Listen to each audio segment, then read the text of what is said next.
wrong for telling my sister that she should have aborted my niece when she had the chance? I grew up in a single-parent household with my mother and my half-sister Casey, who is 7 years younger than me.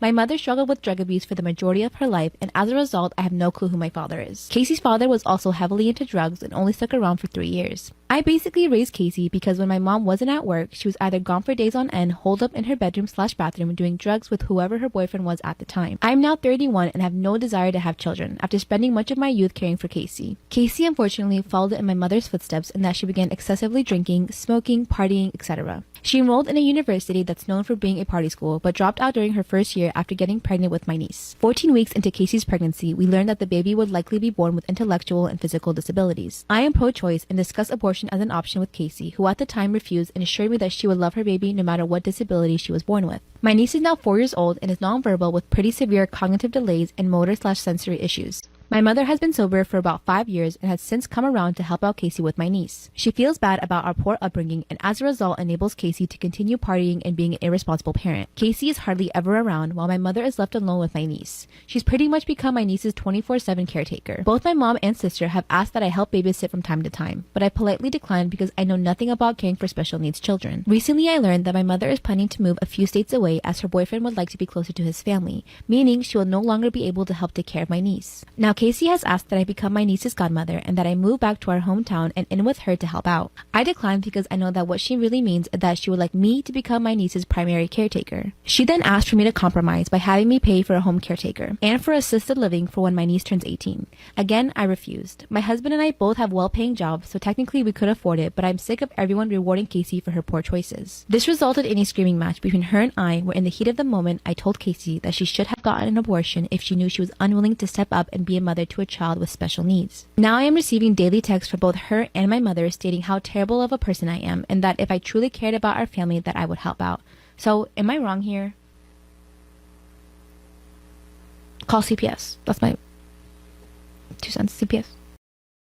When I was younger, there was a girl I knew who lived in our neighborhood. None of the kids liked her because they claimed that she stank and acted weird. When they talked about her, I kind of felt bad, so I became friends with her. Yeah, of course, I got the, why do you hang out with her? But she really wasn't all that bad. But her scent, they were kind of right about that. One day, she invites me over to her house, and she was very excited because she told me I was the first person to ever come over. And I felt so honored, so I went. But when I went into her house, it smelled very bad, almost nauseating, but I didn't say anything because I didn't want to be rude. She had a lot of uncles that lived with her family. Honestly, it was like 4 to 5 families in one house, to be honest. But she first introduced me to her stepmom. I said hi to her, but she just stared at me in disgust. Then we went to her room to play. As it got later, I told her I needed to go home. But she begged me to stay longer because she was scared. I told her I'd come tomorrow, and she just starts crying. She runs into her bed and falls into her sheets, which lifted her skirt. There were bruises all over her thighs. Let me know if y'all want a part 2. Part 2 about the girl I know who lived in my neighborhood. So it's late and it's time for me to go home. She said she was scared and starts crying. Then she runs into her bed and flops into her sheets. Her skirt lifted and there were bruises all around her thighs. I ask her what happened. She looks down and quickly pulls her skirt over her bruises. I ask, did someone do that to you? And she says she can't tell me. I ask why. She responds, if I do, they're going to hurt me. So I ran downstairs to her stepmom and told her what I saw. She sits and laughs in my face. I was so confused and asked her, are you going to help her?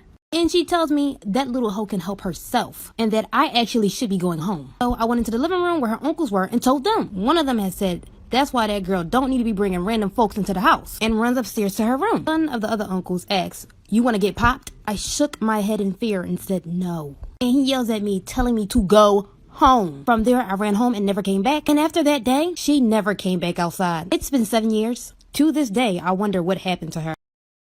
Am I wrong for telling a man he was too old to have a toddler? I, 51 female, recently went on a date with a 54-year-old male. I knew he had 2 kids, but while we were eating, he tells me their ages, 32 female and 3-year-old male. That's a deal breaker to me. At my age with grown kids, 25 and 26, the last thing I want to be bothered with is a man with a toddler and all the potential drama. The mom is 30. I went on with the date because I was having fun. When it was over, I had every intention of letting things just fade away. Yes, I can be passive aggressive. Well, he called a couple of days later wanting to go out again. I tried the whole I'm not ready thing, but he kept trying. Finally, I told him that the fact that he has a toddler is a deal breaker. Too much possible drama, and I'm way too old for that. Hint, hint. He told me I was being hypocritical since I was a single mom. I said a single mom of 2 grown kids. He kept repeating himself, and I kept repeating myself. Finally, I told him that having a baby at 51 shows a stunning lack of judgment that I don't need in my world. He was quiet for a minute, told me that was a messed up thing to say. He told me I should have told him that before he paid for my dinner and that it was a B move, then hung up. So, am I wrong here? He just butthurt because you called him out because he was being an irresponsible adult and having a baby at 51. Bah.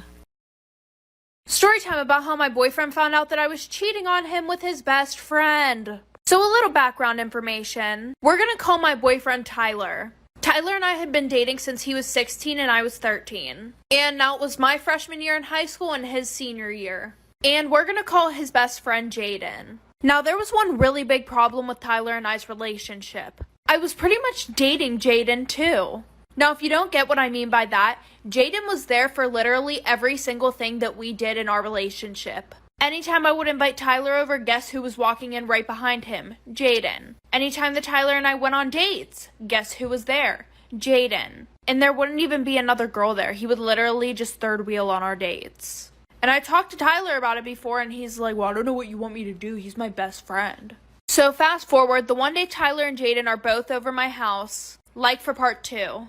Part 2 about how my boyfriend found out that I was cheating on him with his best friend. So like I said, Jaden and Tyler are both at my house, and Tyler ends up getting a call.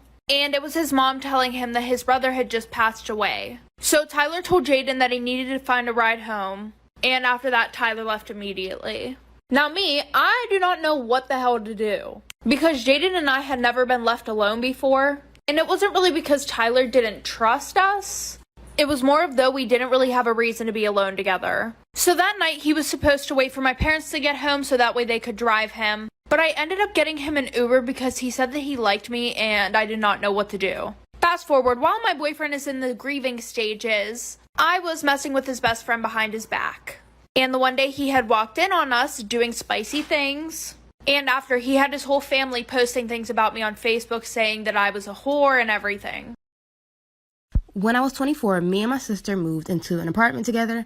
At the time, I was going to college to get my master's, and she was going in to get her degree. The rent was $500 a month. I know, cheap. We only paid $250 each. But the neighborhood was bad. There was a lot of crackhead, gangs. There was a shooting just about every week. I know, just crazy.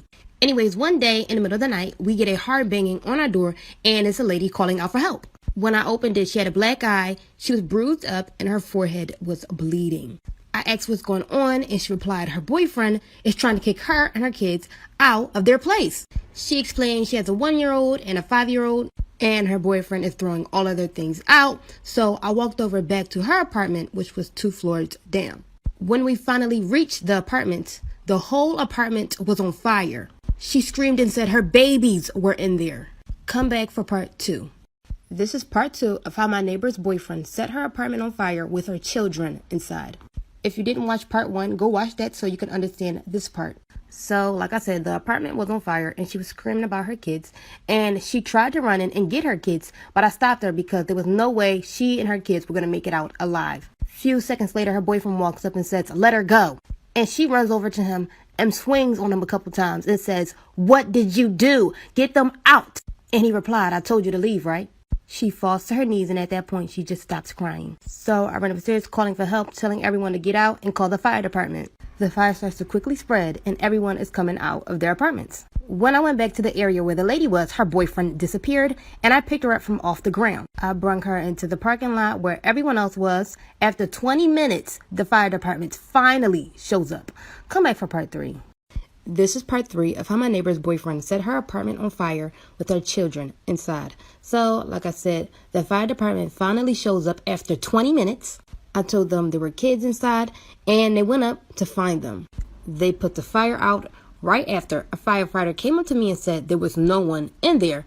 And I told him no, there were 2 kids. A couple minutes later, a few detectives and cops came up to me and asked me a few questions about the scene.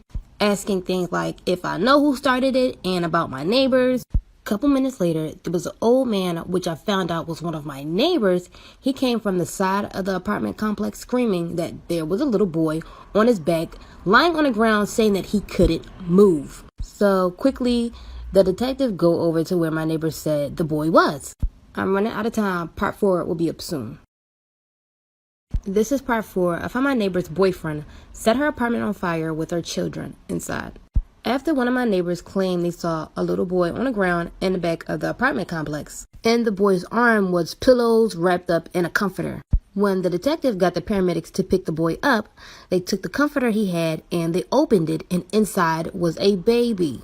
After the whole situation was over, they took me in for questioning. Also, by the way, they admitted the lady into the hospital as well because she was bruised up really bad, and anytime anyone asked her anything, she was mute. During my time in the police station, they told me about the little boy. Come to find out, that little boy on the ground in back of the apartment complex was her son. They said he wrapped his baby sister up to protect her from getting hurt. Baby girl was fine. The pillows he wrapped her in softened her fall. But for the little boy, he was paralyzed. Story time about why you should never, ever, ever do drugs. So a little background information. In my town, on the 15th of June this year, 2 girls got kidnapped in my hometown. So I kind of knew these 2 girls. I mean, they went to my school, but that was really it. Because low-key, I didn't want to be friends with them, and I kind of hated them. They were in 7th grade, I was in 8th grade, so they were probably like a year younger than me. Anyway, so it was a Wednesday, and the last time they had been seen was at 8 p.m. with a 30-year-old man. They were supposedly doing drugs outside of a McDonald's. Well, I guess this man saw that they had been doing drugs, and he wanted some. Before that, I guess he kind of eased into the question because he was like talking to them, getting to know them, and I guess he thought he had a really good shot at getting some drugs. But when he asked, they said no.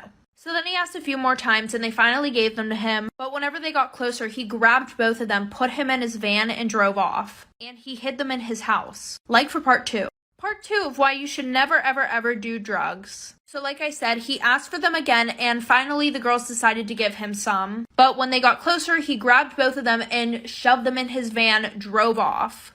Well, he ended up driving to his house and decided to hide them there. Well, one of the girls' aunts posted something on Facebook saying that both of them were missing, and soon the news made an article that literally said, "Drug addict and her friend gets kidnapped." They went missing for like 6 days, and on the 22nd of June, they were found, but now they won't stop bragging about how fun it was to get kidnapped. And that is why, still to this day, I absolutely despise these girls. Story time about how I hooked up with my stepbrother. Disclaimer, this is not my story time. I repeat, this is not my story time. It was sent to me on Instagram. My dad and I moved to a new town after he got divorced from my mom. The plan would be that I would split my time with my mom and my dad. Now, with the divorce, I actually got really depressed, and it really did affect me. Also, I had just turned 18 at the time, and I didn't really want to go to college, so I didn't know what to do with my life. My mom asked me if I wanted to go on a trip to Europe with her, and I said yes. So my mom and I traveled for about 2 months. When I got home, I decided to go spend time with my dad for a few months. Well, guess what? He already had a new girlfriend. And of course, this affected me really, really badly. And my mom too. Her and I were both surprised that he moved on so quickly. His new girlfriend was okay. She was much younger than my mom, but still older than me. But here's the thing, she had 4 kids. She invited me and my dad to come over for dinner so that we could get to know her kids a bit better. Mind you, I had never met them at this point. I had just gotten back from Europe. So I go over to their house for dinner, and as soon as I walk in, I am greeted by the 2 most beautiful guys I have ever seen in my entire life. They were both in their early 20s, and like I said, I was 18. The other 2 kids were teenagers. Throughout the dinner, I couldn't stop staring at both of these guys. I was like really trying not to be obvious, but I had just never seen such beautiful guys. It turns out one of them was actually a model, and the other one was a bodybuilder. So you can imagine what they might have looked like. Also, throughout the dinner, they kept making eye contact with me. It was almost like they were competing. After dinner, my dad and I went back to his place. This is when my dad asked me what I really thought of his girlfriend. And I told him that I didn't think he should have moved on that quickly, but at the same time, she was actually a good person. She obviously cared about her kids, and they had a pretty good life. That's when my dad told me that he was going to ask her to marry him. They had not been together very long, but I said, okay. Of course, my dad asked me to plan the whole thing with him. He proposed, and of course, she said yes. And this is when it hit me. These 2 really attractive guys were now going to be my stepbrothers. Awkward. This also meant that I started hanging out more and more at their house. My dad and I would go over for dinners, we would all spend the day in the pool, and basically just hang out. And this meant that I started getting to know my stepbrothers a little better. Right away, I could tell that they were starting to flirt with me while we were all together and separately. Of course, I was totally single, so I was like, well, you know, whatever. After dinner one night, my dad asked me if I was interested in one of them. And I was like, no, Dad. He told me that I couldn't stop staring at the guys and that I needed to calm down. Oh my God. I was totally blushing and I told him that nothing was going to happen and not to worry. I decided to put some space between me and the guys. One of them actually decided to reach out on Instagram and ask me why I was being so cold. Obviously, I didn't tell him that my dad told me to stay away from them, so I just pretended like I didn't know what he was talking about. That's when he asked me if I wanted to join him and his friends to go to the movies. I couldn't resist and I said yes. While we were watching the movie, he actually grabbed onto my hand and kissed it. And he kissed me. That's when my stepbrother grabbed my hand and kissed me in the movie theater. I was totally shocked. I knew that he had been flirting with me, but I didn't think that he was going to take it that far as to kiss me. Disclaimer, this is not my story time. It was sent to me on Instagram. I repeat, this is not my story time. By the way, we were with two of his other friends. So these guys knew that I was his stepsister. After the movie, we all went back to his car and they drove me home. We didn't speak for the rest of the night. Obviously, I was already falling in love with him. I mean, he was so cute, so nice, and he liked me. The following day, my dad and I went over to his girlfriend's house, aka the mother of my stepbrother. That's when my stepbrother came up to me and grabbed my hand. I pulled it away as soon as I could because I thought someone had seen us. Luckily, the coast was clear. He took me to his bedroom and we just made out, while the rest of the family is downstairs having food. After about 10 minutes, we decided to go back downstairs. My stepbrother sat next to me and underneath the table, he kept grabbing my knee. I was terrified that someone would see this. I mean, it's almost like he didn't care if we got caught. After that, my dad and I went home. And about 30 minutes after we got home, my stepbrother calls me and tells me that he's out front. I told him there was no way I could let him in and that he should just go home. And before I knew it, he had snuck in through my window. This is when I realized that I needed him to calm down because if we got caught, my dad would get really upset. I told him that he shouldn't have done that and that he needed to go home. That's when he confessed that he was in love with me. I mean, we had known each other for a few months, but we had only kissed like twice. He told me from the moment he set his eyes on me, he couldn't stop thinking about me. And he told me that him and his stepbrother actually fought over who would get to date me. I was actually flattered, but also concerned. That's when he told me that we should just date and we shouldn't care what our parents think. At first I said no, but then he kept trying to convince me. Suddenly, my dad knocks on my door and asks me who I'm talking to. Part 3 is up.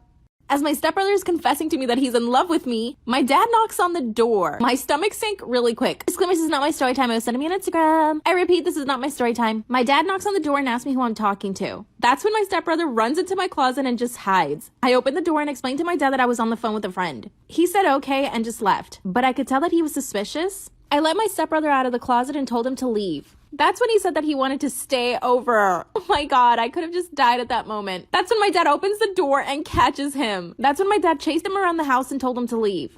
I was beyond mortified. Oh, and I forgot to mention, my dad and my stepmom were already married. So he calls her and tells her everything that happened. Of course, I denied that he and I did anything, but my dad was not believing me. He told me that while I still lived under his roof, I had to follow his rules. And that meant not dating my stepbrother. The very next day, my stepbrother calls me and asks me to move in with him. He told me that we should get our own apartment and that way we can be happy together. Honestly, I didn't even know what to say because I wasn't in love with him like he said he was in love with me. Of course, this made my dad even more angry. He warned my stepbrother to stay away from me. Obviously, this is causing problems between him and his new wife. And yeah, I feel really bad. Now that I haven't seen my stepbrother in about a week, I'm starting to realize that maybe I am in love with him. Because I can't stop thinking about him and all I want to do is spend time with him and call him. So I'm seriously considering moving in with him, but I'm not sure how this is going to affect my dad or his new marriage. I mean, it's not like we're blood related and I'm already 18. So my dad kind of has to accept this, but he's so stubborn. Now my stepbrother wants me to be his girlfriend and I don't know what to say. I really need some advice. Help. Story time about how I was harassed at the gas station. A few years ago when I lived in LA, I would walk everywhere. By the way, you guys want more of my own story time, so here we go. The year was 2016. The victim was me. No, but seriously. I didn't have a car at the time. Actually, I still don't have a car because I can't afford one. So I would take the train or the bus everywhere. On this day, I had an audition in Santa Monica, so I decided to take the bus and then the train. When I got off the train, I walked my cute little tush over to the gas station to grab a bottle of water. I went inside, grabbed my water, and I noticed this guy staring at me. You girls know when a guy is staring at you and he's doing it on purpose. Yeah, that's what he was doing. He wanted me to see him staring at me. I quickly exited and started heading toward my audition, which was like 5 blocks away. I was about 20 feet from the gas station when I hear him yelling at me. He started saying like, hey, do you need a ride? Do you need a ride? And I just said, no, thank you. And I kept walking. Cars were on the street, so I couldn't cross the street just then. So he decided to get in his car and pull up right next to me. As he did this, I could hear him complimenting my body. He started talking about my bum and other parts of my body. I put on my headphones and I just ignored him. But obviously this made him even more upset, right? Because, you know, although I did not put music on because I wanted to hear exactly what was going on. That's when he started saying that I was a bitch and other things for not talking to him. Oh yeah, and then I needed someone to teach me a lesson. Finally, I was able to cross the street and I kept walking. This man turned onto the wrong side of the road so that he could drive right next to me and continue to harass me. He started telling me what he was going to do to me if I actually ever got into his car. I knew that if I responded, it would only accelerate his anger, so I literally did not say anything and kept ignoring him. Finally, some cars were going his way, so he had to get out of the lane and turn around. But this man literally made a U-turn on the street to come back to continue harassing me. I was literally on the verge of tears, but I was like, I'm not gonna let this guy see me cry. Saw a cafe 2 doors down and I decided to walk in. And you better believe he stopped in front of the cafe and just stared inside, waiting for me to come out. Mind you, I had 20 minutes to get to this audition and there was no late I was going to be on time because being on time means being late. But I also did not want him to see where I was going. I went up to the girl at the register and explained to her what was happening. And I just started to cry. Luckily, she was super nice. She gave me a glass of water and just told me to sit down. Luckily, this guy didn't have any patience, so he did drive away. And then I was finally able to walk to the audition, which was like another 3 blocks away. This is why I always used to wear oversized shirts over any dress that I had. Like I have this really big button-up shirt that just hides my body perfectly, but still this happened. No, I didn't have time to get his license plate. I still remember what he looks like and what kind of car he was driving, but honestly, what am I going to do? Call the cops and be like, hey, this guy harassed me? I sometimes literally stand in front of my closet and think, no, I'm not going to wear that unless I'm with my husband. If you have any similar stories, please comment below because I know I'm not the only one. Also, no matter what you're wearing, you should never be approached like that. If you ever find yourself in a situation like that, just go into a store and wait it out. Who cares? It's better than having them follow you to where you live, you know? Just be safe out there. I love you guys. Bye. Story time about when I told a girl who was hitting on me that she needs to see a doctor. I met this girl at a camping event and we hit it off pretty well. I was pretty damn religious at the time and took the whole no sex before marriage rule to heart. Dating wasn't allowed in my family until you hit 18 and I was 17 at the time. By the end of the trip, she asked for my IG, which I replied, I don't use IG. Then she asked for my Snapchat. I don't have Snapchat either. Finally, she asked, what do you use? And I told her Facebook. You'd think her going out of her way to add me on a platform that she hasn't used in years would be a hint, but nope. My dumb ass just thought, at least she'll get to know how good Messenger is now. Fast forward about 2 weeks, we've been talking consistently for a while and she's subtly mentioning all these ideal date spots in the city and all I could reply with was, wow, looks like a great spot. Let me know how it is if you ever go there. At this point, she went for the Hail Mary and sent me a picture of her thigh pointing out a mole that she hasn't noticed before. I went into diagnosis mode and told her Google said it could either be a mole or cancer. She laughed thinking that I was joking when I wasn't and asked if I was free for a video call. I answered the call and there she was, naked in a fucking towel with the camera zooming into her cleavage. That's when she says, I noticed a mole right here too, as she points to the camera right above her nipple and almost slips the towel. My dumb ass responds, hate to break it to you, but I ain't a doctor. If you're worried about it, you should really have it checked out. The call ended abruptly afterwards and she stopped messaging me after that day for a week. Then she blocked me. I was dumbfounded and thought, if she really hates being my friend that much, then she should have at least had the decency to be upfront about it. Fast forward to today while I was sitting in my place watching some Netflix when out of nowhere this flashback hit me like a truck carrying years worth of obliviousness.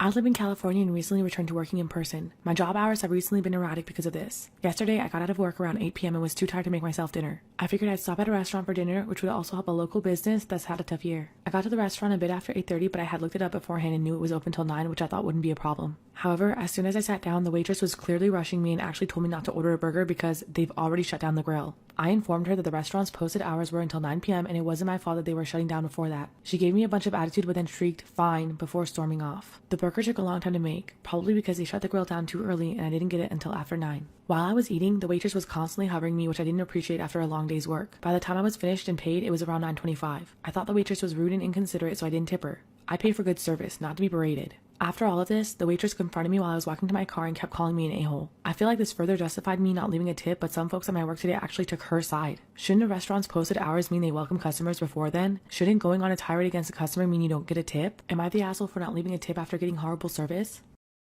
Am I the asshole for pressing charges against an 18-year-old girl? I have a 17-year-old son who has a girlfriend and an ex. My son also has a car. I think you can see where this is going. My son dumped his ex-girlfriend because he began to have feelings for another girl. He spoke to me and I made sure to tell him how to dump her lightly and not to hurt her feelings before trying things out with the other girl. He did, telling the ex why she was being dumped. Obviously the ex was not happy. She ended up keying my son's car. I'm talking to the point where it's completely messed up.